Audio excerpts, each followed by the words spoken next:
Sekutu utama Rusia, Presiden Belarus Alexander Lukashenko, membela invasi Moskwa ke Ukraina. Belarus berbagi perbatasan dengan Ukraina dan Moskow mengirim pasukan dari sana ketika meluncurkan invasi. Presiden Rusia Vladimir Putin sendiri telah membantu Lukashenko mempertahankan kekuasaannya pada 2020 setelah hasil Pilpres yang disengketakan memicu aksi protes massa. Pada gilirannya, Lukashenko memberikan dukungannya terhadap invasi Rusia dan para kritikus mengatakan bahwa dia tidak lebih dari pengikut dan kaki tangan Putin.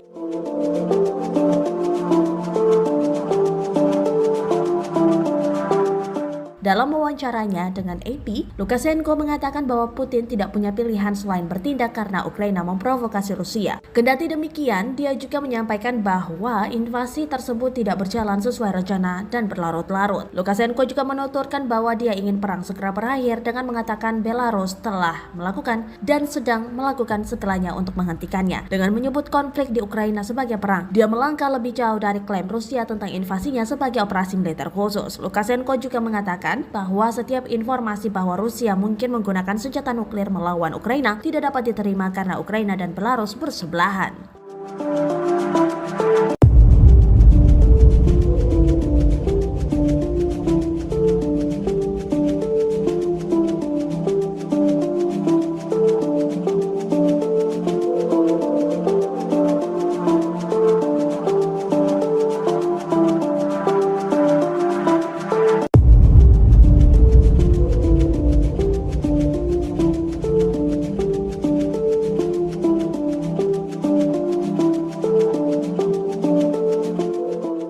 Terima kasih sudah nonton.